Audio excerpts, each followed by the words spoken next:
waka a dogon jaki na kuka saurara wato mai suna Chas. Assalamu alaikum warahmatullahi ta'ala barakatuh. Barkamu da ƙara kasancewa da ku a daidai wannan lokaci. Mai saurare muna roƙonka da idan farkon zai ta kunna sai ta mu kada ka manta ka daure ka taba alamar subscribe sannan ka taba alamar ƙararrawa. To mai saurare na tabbatar da cewa dai kun ji daɗin wannan baitin waka da muka kunna muku wato ta a dogon ja wato mai suna Chas. Kuma wannan waka sabuwar waka ce ta mawakin a dogon ja domin ko har yanzu bai saki wannan waka ba. A shekaran jiya ne ya wallafa wannan waka a shafin nasa na TikTok duba da yadda aka fito ana cece kuce akan wannan waka. Duba da yadda wasu jaruman Kano da suke ta faɗa albarkacin bakin su game da wannan waka tasa. Duba da yadda kamar jaruman nan wacce ta yi fice a cikin shirin na fim din Izarsu wato Hajiya Nafisa ta fito ta yi raddi akan wakar wato ta Ado Gwanja wato mai suna Chas game da kuma wakar sa da ya saki a kwanakin baya wato mai suna Wal.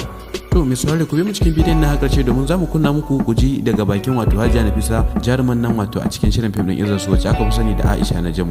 To mai saurare muna roƙon ka da idan farkon zai ta kauna da mu kada ka manta ka daure ka taba alamar subscribe sannan ka taba alamar ƙararrawa dan sai da kai sabon shirye mu da zamu dora. Sannan mai saurare za mu so mu ji ra'ayinku game da wannan sabuwar waka wato ta Ado Gwanja da kuma tsohuwar waka sa wacce sake warashin wacce ta fi burge ka kuma wacce ta fi daɗi. Duka rubuta mana ra'ayin naka a comment section domin haka shi zai ƙara ƙwarin gwiwar ka muku sabon shirye mu. To mai saurare ba ta ɓata lokaci ba yanzu zamu kunna muku raddin da ake ta maiwa da wani mawaƙi Ado Gwanja game da wannan waka ta sa wato mai suna Chas. Kuma wannan waka bai sake ta ba kuma mai saurare insha Allah nan ba da jima ba mawaƙin ya bayyana cewa insha Allah nan ba da jima ba za ta iso gare ku. Saurare kada ka manta dai ka taba alamar like a cikin wannan bidiyo sannan da dama ka rayu da kamar share wannan bidiyo domin haka shine zai sa wasu Ado Gwanja su san da cewa zai saki wannan sabuwar waka ta sa wato mai suna Chas. Kuma mai saurare zamu so mu ji ra'ayin naku a comment section. Faɗa mana wacce waka ce ta burge ku a cikin waƙoƙin nasa tsakanin Wara da kuma wannan sabuwar waka ta sa wato mai suna Chas.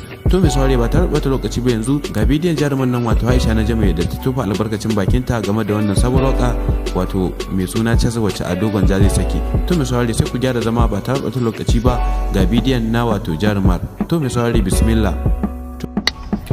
Kuma muna ganin rayuwa Allah Ado Gwanja gaskiya ka bar mu haka nan aba gaskiya ka kyale mu haka ka zo kai war muka zo muka yi ta fama da war a TikTok yanzu kuma ka zo kai wai Chas wai kuma bayan ka yana ciwo a sosa aba saboda shi kenan so ake a firgita mu. Mai saurari duka nan karshen bidiyon na mai zo muna roƙon ka da farkon zai ta kada ka manta ka daure ka taba alamar subscribe sannan ka taba alamar ƙararrawa. Sannan mai saurari zamu so mu ji ra'ayin naku a comment section sai ku rubuta mana ra'ayinku a comment section domin hakan shi zai ƙara mana ƙwarin gwiwar ka muku sabon shirye mu. Ku yi subscribe sannan ku taba alamar ƙararrawa sannan ku taba daure ku taba alamar like a cikin wannan bidiyo sannan ka daure ka mana share wannan bidiyo mai saurari da wannan muke cewa bisalan ku huta lafiya na Salat 24 a koda yaushe ta ku ce ku yi subscribe sannan ku taba alamar ƙararrawa. Mun gode.